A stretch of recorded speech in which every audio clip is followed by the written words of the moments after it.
Hey everyone, welcome to Theology on Tap here in Monroe, Louisiana. Thanks for joining us in the tap room. I'm Fernando Cordova and I'm joined by my good friends, Father Ryan Humphries and Michael Hildebrand.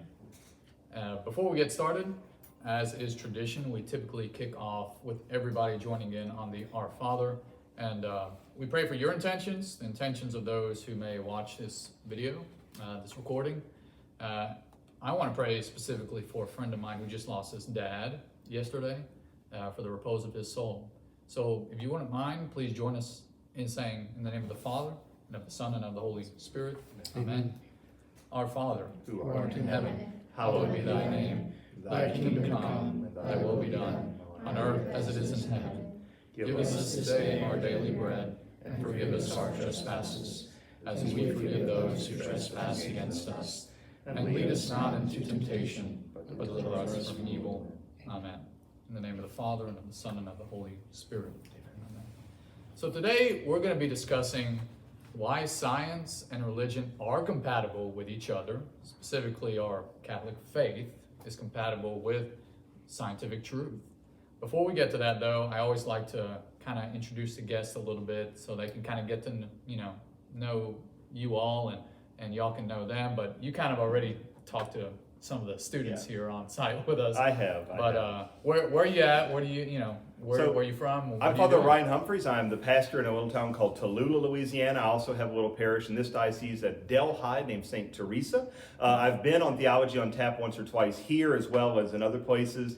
Have my own podcast at CatholicUnderground.com and I've led the retreat here, I think, for students before, and so just happy to be with you. And my background kind of lines up well with this because I'm deeply interested in science, and I have a couple degrees in philosophy. So this makes me happy, and I will hopefully have something to contribute. So I am very happy that you're here too. So we'll actually post the Catholic Underground link to in the description below to our video too, so people can check that out.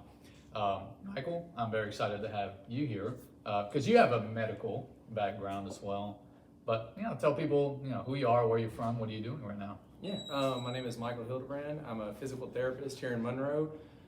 Been practicing for 7 years. I'm originally from Leesville, but Monroe's home now, and I'm just excited to be here. Hopefully, to kind of bridge that gap where a lot of people don't understand that science and religion are compatible. So.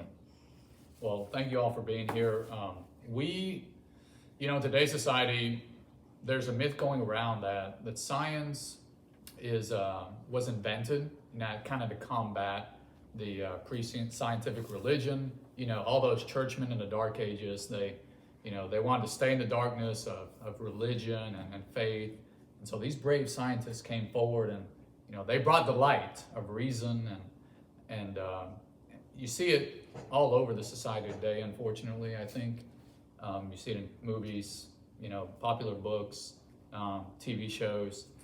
And what today's society, what today's culture, I think, tries to tell us is that truth equals science, or that, reason equals science, or that the only type of reasoning that's valid is scientific reasoning. And we're here to dispel that myth.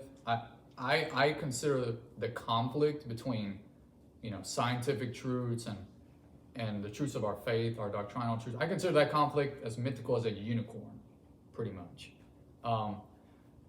We're here to kind of give some background on how the church was involved in the sciences that we have today. And indeed, I want to go ahead and just dispel the notion that the Catholic faith conflicts with science in any shape or form. Because here's the thing, right faith and right reason are logically consistent with each other. Truth is one, and so whatever God has revealed is true, and whatever right reason knows is also true. And so since all truth is one, it's impossible for right faith and right reason to contradict one another. The Catechism 159 says that since the same God who reveals mysteries and infuses faith has bestowed the light of reason on the human mind, God cannot deny himself, nor can truth ever contradict truth. And so science, the church loves it, and hopefully we can give you some reasons why and show you why. But science is just a tool to get to a certain type of truth, and there are other tools that we use to get to other truths as well. I don't know if you guys want to jump in and just, add something general to that. So I can give you kind of a little bit of what we might call a high-level underground. So John Paul II wrote a document called Fides et Ratio, Faith and Reason, where he says, look, this boils down to 4 different kinds of knowledge. The study of knowledge is called epistemology. If you're looking to pick up girls, it's a big word you can drop. But the study of knowledge, and for what we're concerned about, comes in 4 categories. So you have religion. Religion is the worship of a deity. Then you have theology, which is the codification of some divine revelation. Then you have philosophy, which is simply the application of the human mind to some problem.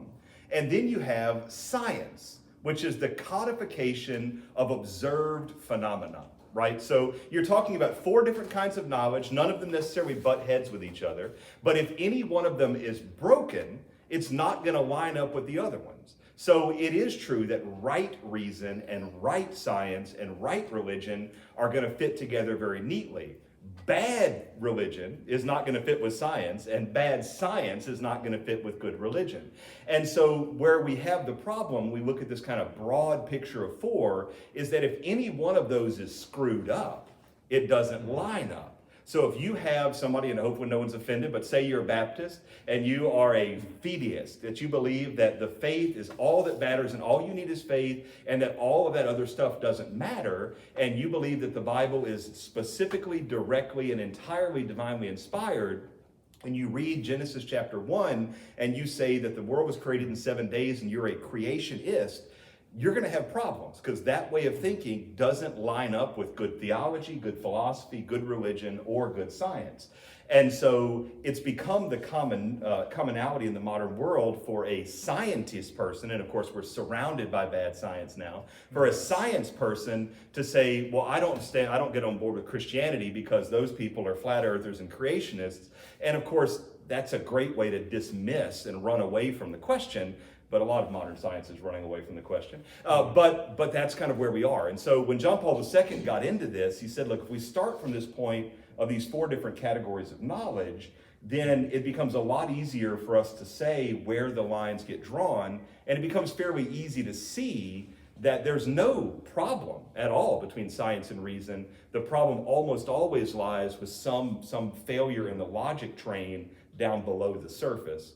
And if you're interested in reading that document, Fides et Ratio, it's on the Vatican website. It's really good, really good. And we might post a link to that too below in the video description. And I think you raised a good point, and we might we want to go a little bit more into that, that question of misreading the book of Genesis, and how there will be people that will bring up the objection that evolution has answered, that question.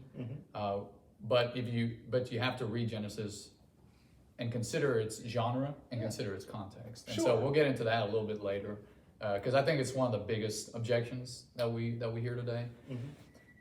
The other notion, assumption that's going around right now, and we know this because there were some Pew Research studies that came out back a few years ago that said that one of the main reasons that people are leaving the church is this notion of this assumption of Scientism, which is kind of defined as, okay, the only knowledge that is true, the only truth is that which can be verified by science or by scientific reasoning, by scientific research. Like the only thing that is real is reducible to the sciences. And it's really a shame, because I think that if people really, really dig into that, they can find that that's not true. Like you mentioned earlier. It's nonsense, yeah. Like you mentioned earlier, it's like you have all these different, you have philosophy, you have theology, you have all these different ways of coming to the truth. And here's the way I look at it. The natural world that scientists, study, describe, investigate, it's not divine, right? That's why they're able to do the experimentation that they do. Like our human bodies, like what you work with, we're not divine. We're creatures, right? We're creations. And so that's how scientists are able to do what they do, to do the work that they do. I think St. Thomas kind of puts it in this way, that all things that are natural, the natural world and everything in it, and in our universe in general, scientists are simply admiring the art, that God has designed, that God has created. And so God's an artist, and he has given us this art to really delve in and see, hey, how has this come to be? How does this work?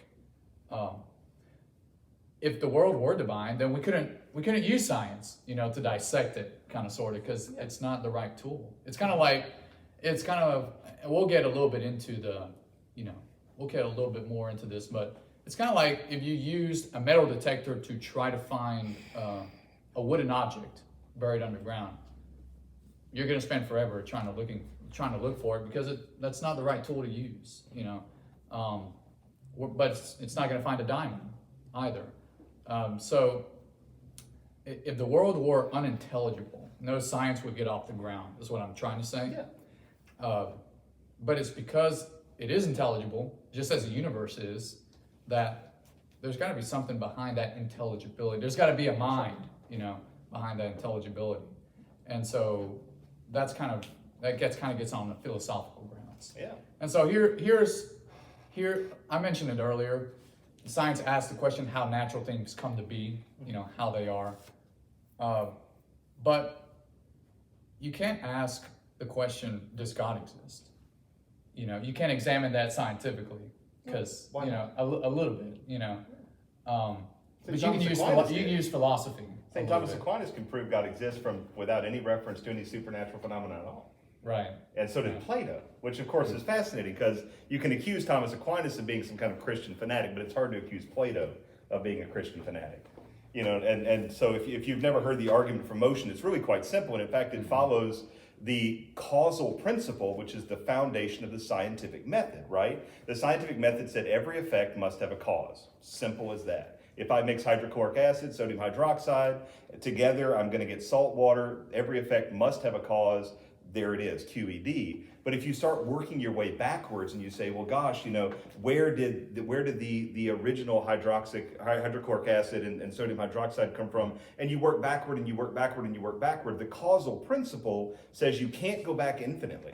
At some point, there has to be something outside of the system that created the system in which we live. And even if we say, well, I don't want to call that God, it's a giant walrus. Well, that's fine, but if you're going to do that, you still have to step back in the Marvel multiverse, keep going back until at some point there's something outside of all the other systems, which is itself uncaused and unmoved and uncreated, that has the capacity within itself, to create from nothing. And that being, we must define as a supernatural being. And whether you want to call it God or Cthulhu or whoever, or Thanos, that's your prerogative. But at some point, through without any reference to religion, right, you have absolute scientific proof, because again, the scientific method is based on causality, that God must exist. QED. Right.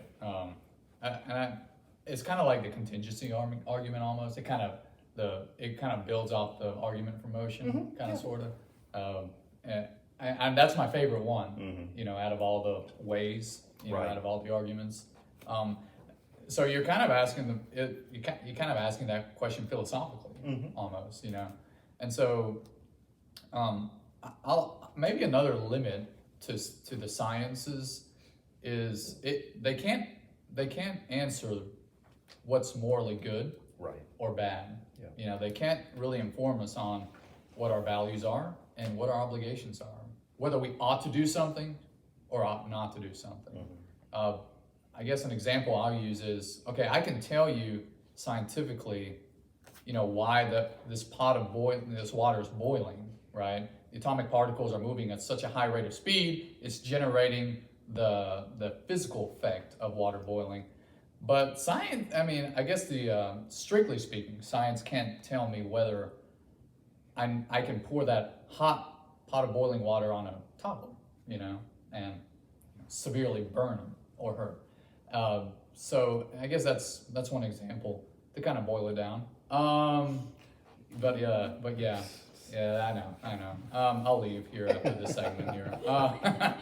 But yeah, no morals. It can't really inform us on morals. And whenever someone asks me the question, okay, well, science should be able to prove, at least, I guess if you're talking about non-philosophical, science should be able to prove that God exists. And I always ask the question, well, is that statement or that claim that you just made, is that scientifically true?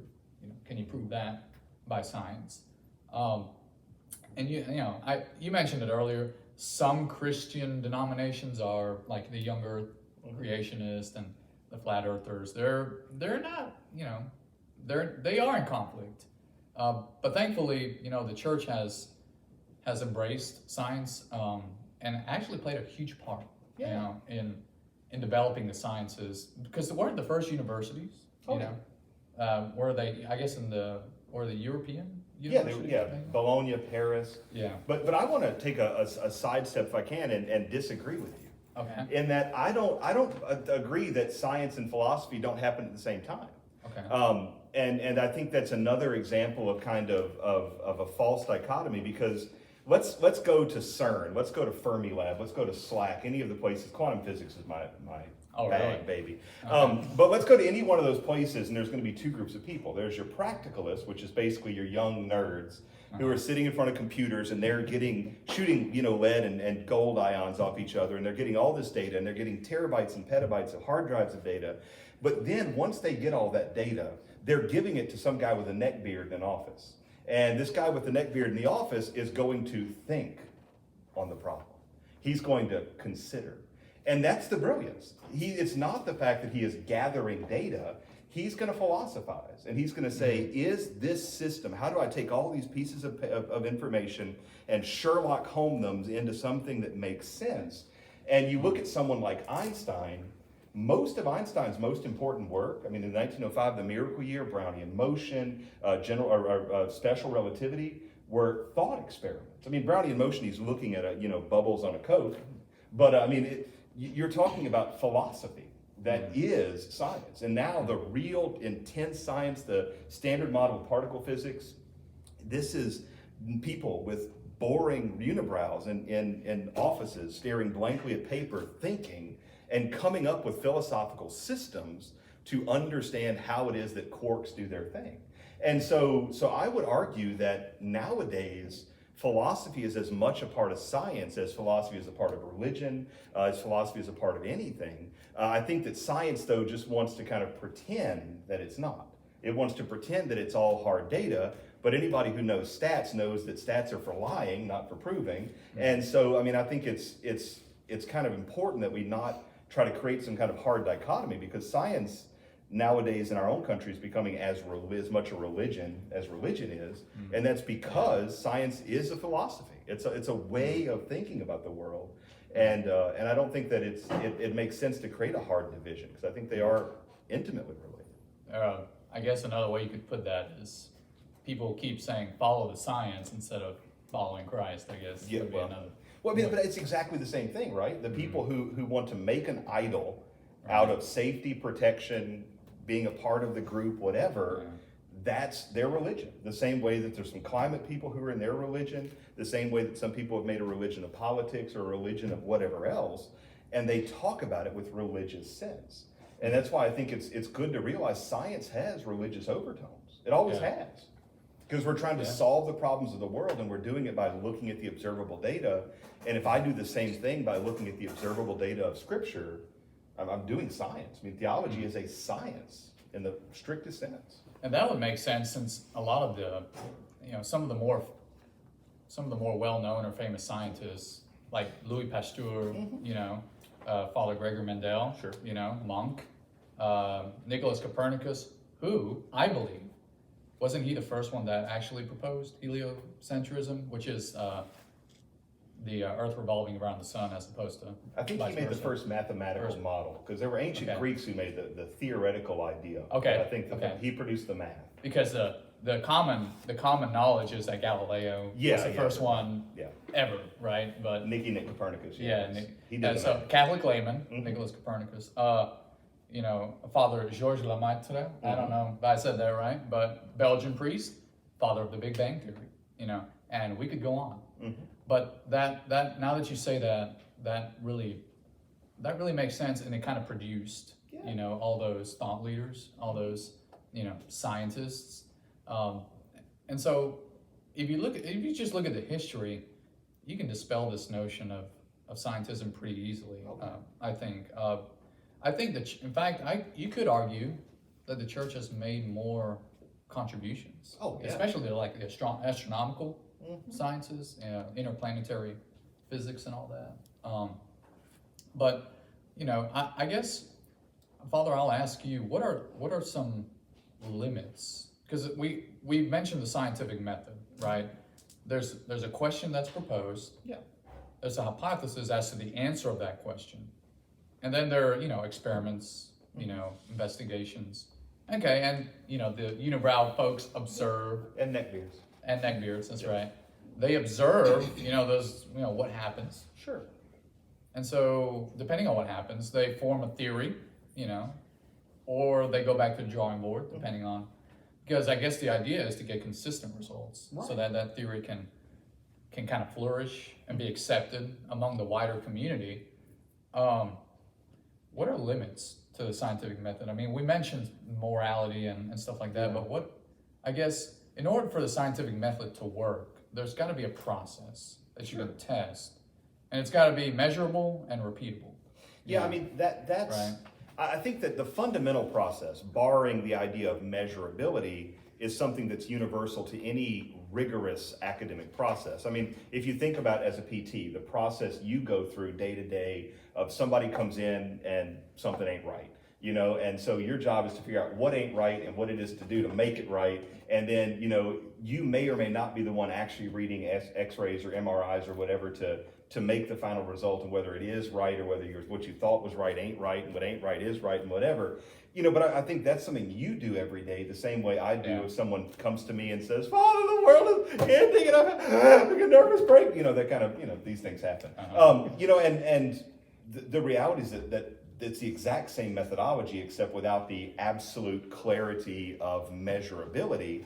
I would argue that today, given statistics being what they are, there is no such thing in any branch of science of actual measurability, because the amount of data we get, the amount of data I get from my house, I've got a Raspberry Pi that gives me about 800 or 900 megabytes of data a day about what my plugs are doing and what, no way anybody can figure out what that means.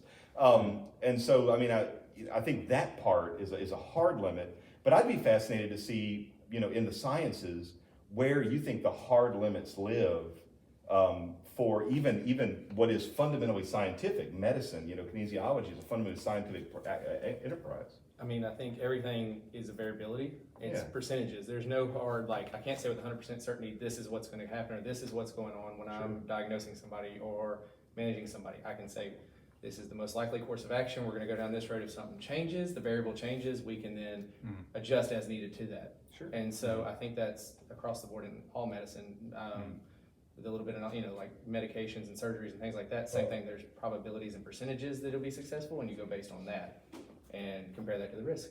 And I think that's the scientific method in the real world versus ideal in the textbooks. Because you're still observing, right? You're still over a period of time, and you're kind of seeing how things play out, and you still have to use a little bit of faith, I guess, in your yes, because you rely on. I know you're kind of working towards your fellowship, yes, and so you rely on others to help maybe instruct you or to learn from others, you know, and so you trust them to a certain extent, in learning your craft. And I think it took me a little bit too, because I want to make sure I found the best people to learn under. So I took a while to get there, but I wanted the group that was willing to say, hey, we don't actually have any information on this. This is our best guess versus we've got some research on this and it says to go down this road. So again, like I said, there's probabilities in making the best choice we can with the facts we're given. Yeah.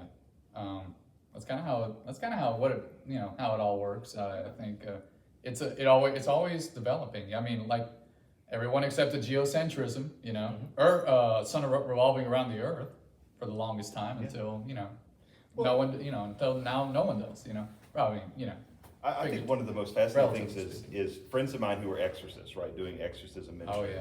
Oh yeah. That is what your anti-Christian people would say that is the most nonsensical and insane of all the possible religious-y things, right? I mean, if you're looking for something unscientific, that's where you want to be. That's right. So, but my exorcist friends learned the hard way that you cannot do an exorcism in English. We tried to use the new books, and you know what? The devil looked at it and went, no, not going to work. And we tried to use the new version of holy water that doesn't involve the salt. You know what? The devil does not care, not interested, doesn't mind, happy to do whatever it is he was doing before. Wow. We discovered through trial and experiment and, percentages and whatnot, using what is fundamentally a scientific method, that this person here is being possessed in this way, that person there is being oppressed in that way. The way you have to respond is you have to do it in Latin. You absolutely have to do it in Latin. The old form is better than the new, but as long as you do it in Latin, the new one works. It just doesn't work as well as the old one. You've got to use the right kind of holy water, and there are certain prayers that work and certain prayers that don't. And that is a fundamentally scientific process for addressing something which is fundamentally non-scientific.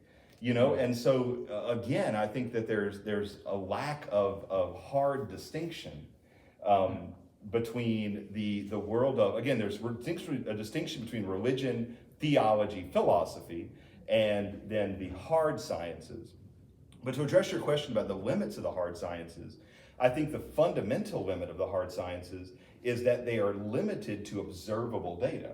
An exorcist has observable data. That child just threw a security guard across the room. That's a problem. That's observable data. But I think, too, when you have a certain limit where you say, science, for example, what does science do with math? How do you measure the success of math? 2 + 2 = 4 is Yeah, really certain. But I mean, logic is a problem because logic is not observable. Yeah, really. Arithmetic, if I'm looking at the beta decay, formula, which is 2.5 pages long of little squigglies. Ooh. If I'm looking at that That's hot rough. mess, at what point do you look at that and go, I'm just going to have faith that everybody who came before me knew what they were talking about. And even if you understand all the symbols on the page, and again, you're talking 12 to 15 Sheldon Coopers of the world who really get it, and probably another 500 who can translate what some of those things mean, you're still dealing with something that's not scientific, because science can't look at that and test that. There's no way to test beta decay. There's no way to test the neutrino parity problem. That's pure speculation. That's pure philosophy. And so, science has its limits even within science. It's kind of a fascinating thing. Wow. Yeah, that's very interesting. And I have to admit some of the formulas and all that. Woo! I can't even. I can identify about 4 of them. 4 out of say 500. I know that thing there. I got that. That one there. Well, no, I think we can move on. I mean, we can kind of talk about evolution a little bit, and and compare that to the reading of Genesis. But and maybe Father, you might want to expand on this as well. Genesis has been, interpreted in a variety of ways. There's been a lot of thought, as it relates to that.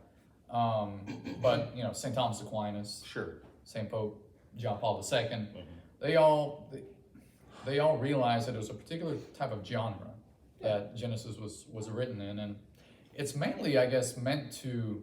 We're talking about the beginning, of course. The creation of 1 through 11. Yeah, 1 through 11. Right. First half.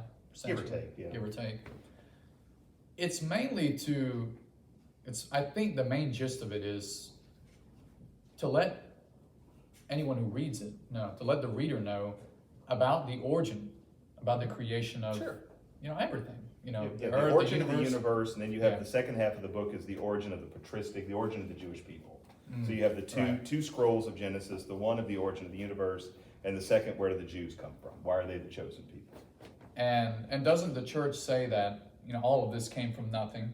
Sure. That God created all this from nothing. And so whenever, it's not meant to be a scientific textbook. No.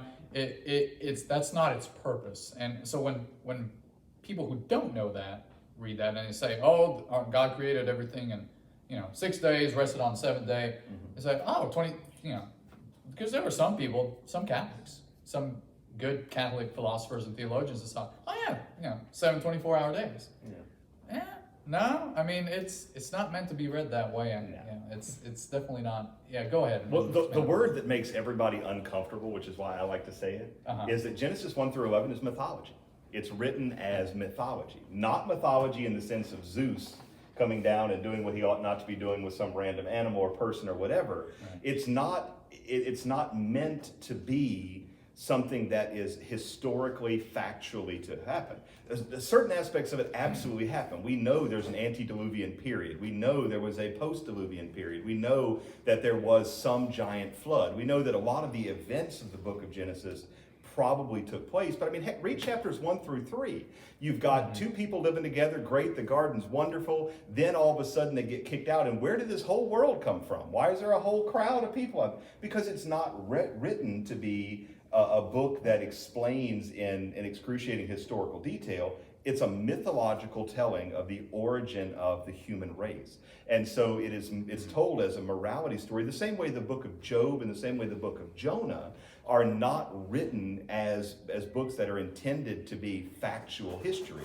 Now, what makes everybody wonderfully uncomfortable is they think of the Bible in the sense of the Protestant notion of we have to accept every word of the Bible as if it's exactly the same as every other word. But in reality, there are distinctions, and that's the case. I mean, the Psalms are meant to be understood differently than the Song of Songs, than the book of Job, than Genesis, than the Gospels, than the book of Revelation.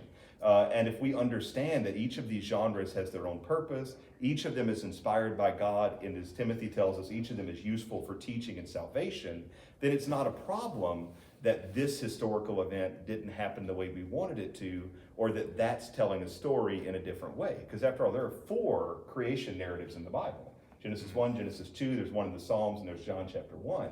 And so there's no problem that we have 4 conflicting narratives of creation, because each of them is trying to tell a different part of the story in a different way. So Ambrose is one saint that did say that the 7 days of creation give us a broad context within which to understand the actual creation of the world. But most of the other saints of the church said, look, whether that actually plays out historically or not doesn't matter, because the moral of the story is the creation, the order of which that God built up to the creation of humanity, and et cetera, et cetera. So we don't need to get bogged down in a sense of the Bible needs to be read through this lens, and we certainly don't want to get bogged down through the Bible needs to be read through the specific lens of modern Protestantism. I think also another theme that comes across in the book of Genesis, I think at that time, maybe around that, whenever in the era when Genesis was written, whoever the author was, is trying to dispel this notion that the natural things or the natural world were divine, I guess. Like the moon, you had a god of the moon, or the moon was worshipped as a god, you had god of the sun. So the sun was worshipped as a god. I think that was another reason why it was written the way it was.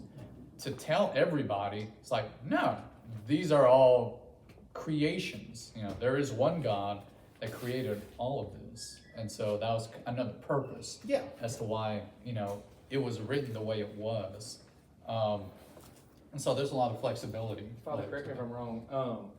With creationism, God is considered outside of time.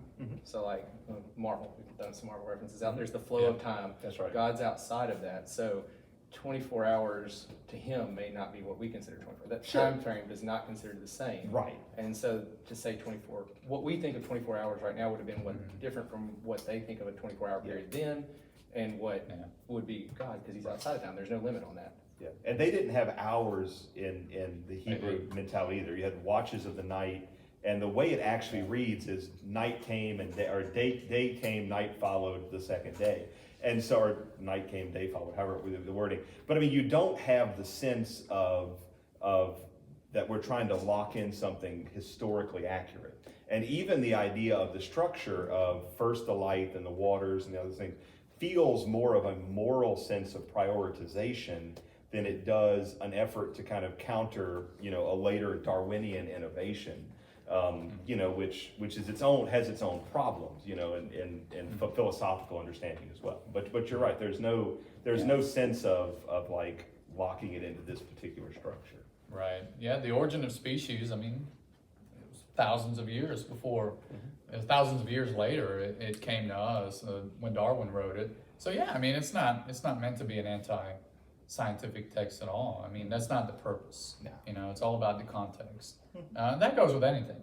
It's a religious book. I mean, that's the point. It's a religious text. Yeah. Let's see. So yeah, I mean, I guess this would be a good time to go into, evolution in general, because there are different types of theories, on evolution,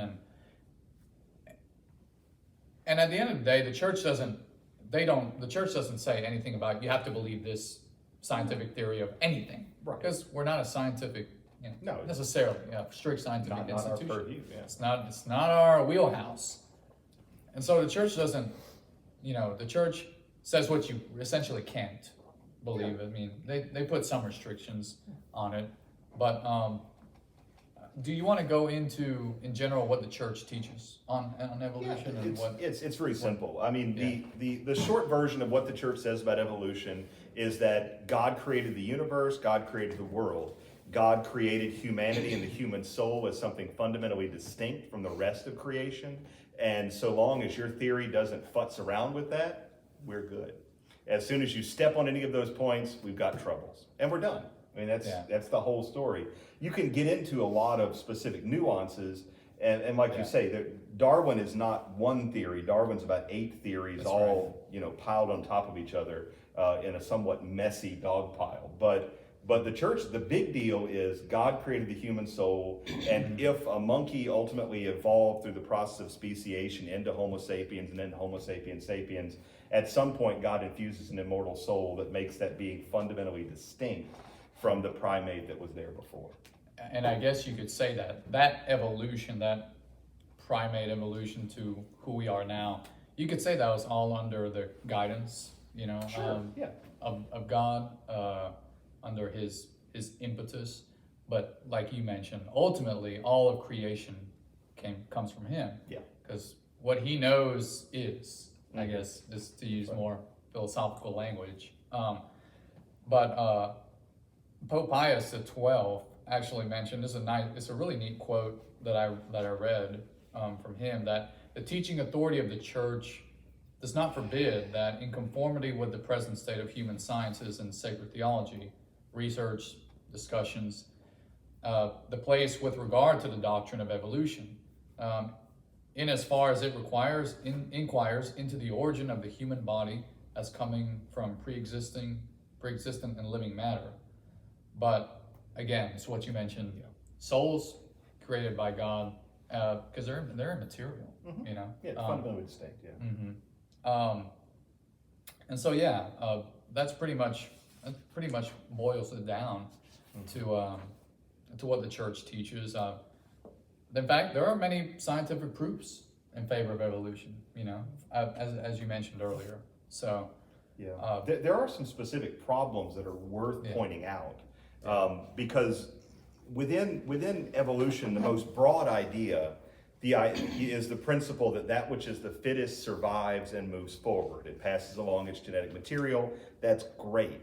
And evolution actually applies to sociology, game theory, economics.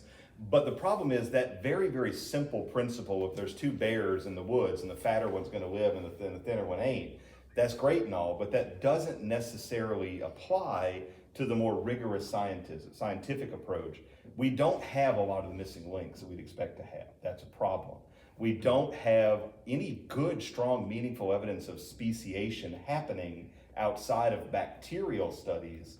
We have fossils, but we don't have that wild evidence of speciation we would expect to have. We don't have any genuinely good reason as to why advantageous evolution hasn't ended species like baboons, like the other great apes. If it's such a logical evolution, then why do those previous unevolved things, why are they still there after not just 2,000 or 3,000 years, but after 100,000 years? And so you have a series of specific questions that make you say, you know, there are some problems with the way evolution is stated. That doesn't mean it's not true, but we can't simply say just because Darwin makes a funny about two fat bears in the woods, that somehow or another everything else he says after that magically comes true. And so we do have to have a somewhat critical eye. It's sort of like folks saying, I think we've had more hurricanes this season, therefore the global warming. And you go, yeah, but we need to look at a lot more data. You know, we can't just use anecdotal data and then follow along to what amounts to dogmatic belief in things. So there's a lot of good questions to be asked. And of course, good science is about good questions. Right. And about questioning your data and saying, is this the best way to explain where this came from? And a big part of the problem we have, Alexander Solzhenitsyn gave a speech at Harvard where he basically said, unless scientists are willing to criticize themselves, science is dead. And then Richard Feynman, an atheistic Jew, of course, goes to Harvard and says the same thing. And he says that the problem with all modern science is that the eggheads are being paid for results that follow up what the people who pay want. And so science itself is dying because the scientific community is being co-opted by corporatism. And politics. By politics. And so, it's a big problem because you have the top scientists of the world, the top thinkers of the world, who are saying science is going to have troubles, and now 20 years later, we have troubles. You know, it'd be hard pressed to find a scientist that everybody goes, that guy is solid. We all believe him. You know, it's just not the case anymore because most science nowadays seems to be driven with a result looking for proof as opposed to evidence looking for an explanation. That's a good note to end it on, unless, anyone has anything to add. I'm just hanging out and getting to observe, listen to y'all up close. Like I got a first class seat, so I've enjoyed it. That is the most physical therapist thing. It's just great. I'm just looking and taking in the information. Taking it, that's right. And, I'm making notes. And based on what you said, I saw the way you interact with the telephone there, and so I think we're going to do, some straight. That's awesome. Yeah. That was awesome. I love that. That is nice. I guess we'll wrap it up there then, and I'll end with a quote from Shakespeare. It's taken from Hamlet. There are more things in heaven on earth, Horatio, than are dreamt of in your philosophy. There are more things in heaven on earth than are dreamt of in all of science. So with that, we want to say thank you for joining us, for listening. Please like this video and subscribe to our YouTube channel, Theology on Tap Monroe, so you can be notified. Google can notify you whenever we come out with a new video, any new content, and follow us on Facebook and Instagram as well. And feel free to leave a comment and let us know what you'd like to hear next, because we're always looking for ideas. And it helps with the YouTube algorithm too. That always helps. But no, we thank you for your support. And until next time, stay thirsty and God bless.